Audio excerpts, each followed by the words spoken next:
देखो तो ख्वाब है जिंदगी, पढ़ो तो किताब है जिंदगी, सुनो तो क्या है जिंदगी। मगर पेट में भूख रहते हुए भी दिल से यदि आप सुनते हो तो आसान है जिंदगी।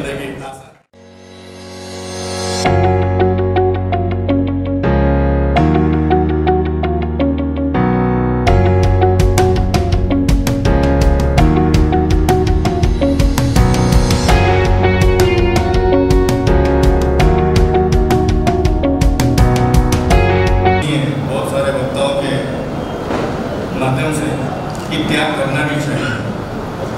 मुझे इस चीज की भी रियलाइजेशन है कि you cannot teach patriotism to the empty stomach. And what about the career, but surely career के बारे में if you think about career, if you think about life, definitely appetite, भूख doesn't matter. Am I right? सही बता रहा हूं? क्या भूख बड़ी है, करियर बड़ा है? What is this life? जिंदगी के बारे में हम कहते हैं what is this life? देखो तो ख्वाब है जिंदगी, पढ़ो तो किताब है जिंदगी, सुनो तो क्या है जिंदगी। मगर पेट में भूख रहते हुए भी दिल से यदि आप सुनते हो तो आसान है जिंदगी, आसान है। Friends,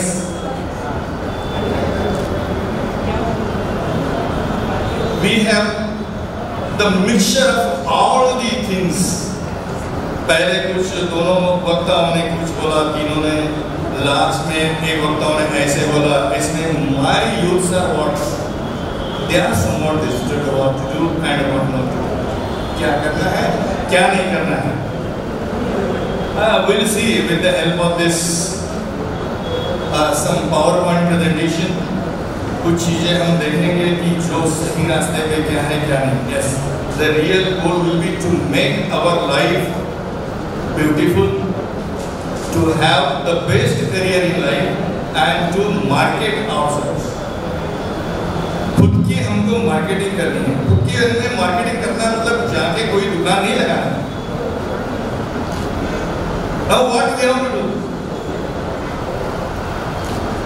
I will be representing Spectrum Academy और जो भी चीजें हैं करियर के माध्यम में आपके सामने रख रहा हूं।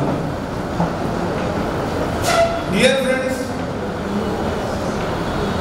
I will divide the careers into 3 parts. 3 विभाग में उसको विभाजित करूंगा। अभी क्रिकेट फीवर चल रहा है। चालू आहे ना क्रिकेट?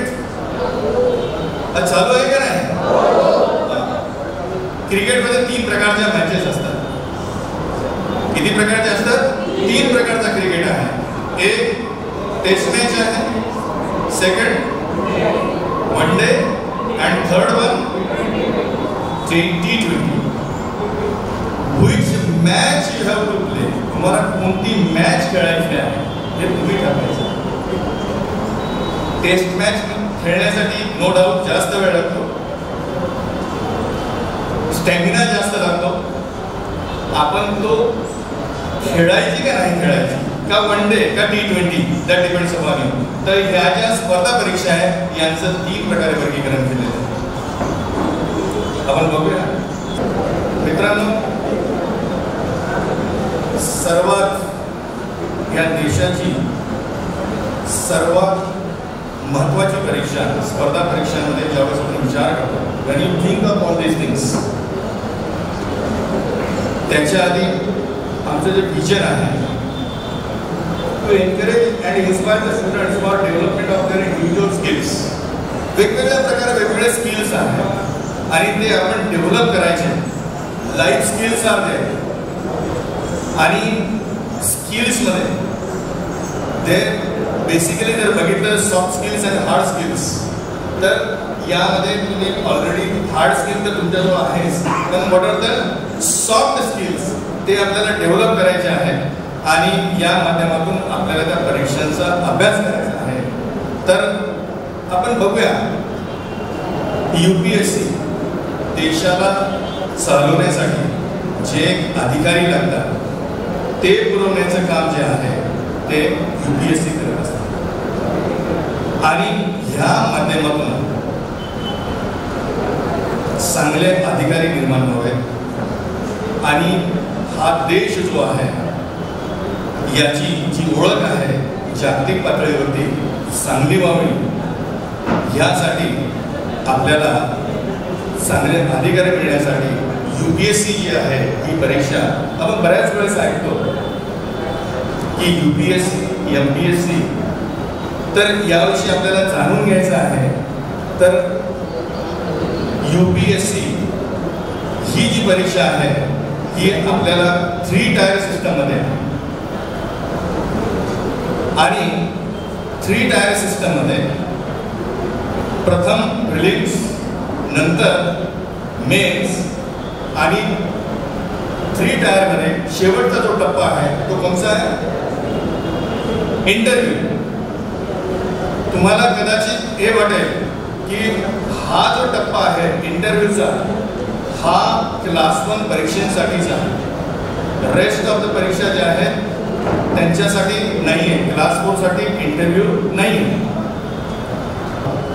या देशाचं जे प्रशासन आहे आपल्या समोर 3 घटक दाखवलेले आहेत. एक पार्लमेंट, ज्युडिशियरी आणि ब्युरोक्रेसी आणि एक तुम्हाला या माध्यमातून एक 4था प्रश्न विचारला आहे विच इज द नेक्स्ट. पण याआधी आपण बघूया पार्लमेंट आहे. पार्लमेंटमध्ये आताच इलेक्शन होऊन गेले, मागच्या महिन्यामध्ये रिझल्टही लागले आणि या फील्डकडे याच्यासाठी जायचं नाही आहे. शेवटचे जे वक्ते होते त्यांनी सांगितलं कारण की जी लोकशाही आहे अब्राहम लिंकन यांनी लोकशाहीची जी व्याख्या दिलेली आहे लोकांचे लोकांसाठी लोकांकडून चालवलेले सरकार म्हणजेच काय इंग्लिशमध्ये काय म्हणतो आपण त्याला democracy is the government of the people by the people for the people. पण आपल्याला या फील्डकडे थोडीशी व्याख्या चेंज करणार. आजचं जर चित्र आपण देशाचं बघितलं तर आपली डेमोक्रेसी कशी आहे. Democracy is nothing but what is it. It is of the people not OFF of the people. लोकांपासून दूर. By the people not BY but it is what BUY by the people and not for the people FOR नहीं FORE FOR नहीं for the people means away from the people. So we did not go to this. दुसरे आहे judiciary. Judiciary मध्ये आपण बघतो की आपल्या देशामध्ये ज्यावेळेस निकाल लागायचा होता तो देश का बड़ा फैसला, देश का ऐतिहासिक फैसला आणि आपल्या देशामध्ये अशी घटना कधीच घडली नाही की जजेसला धमकी येत नाही. देतात का तुमचं स्मित असे काहीच सांगते की काय होतं म्हणून या फील्डकडे सुद्धा जायचं नाही आहे. आणि 4था एक जो स्तंभ आहे कोणता मिसिंग आहे त्यानंतर मी ब्युरोक्रेसीकडे येणार. कॅन यू गेस 4था कोणता आहे ज्यांच्या माध्यमातून आपण इथं आहोत. मीडिया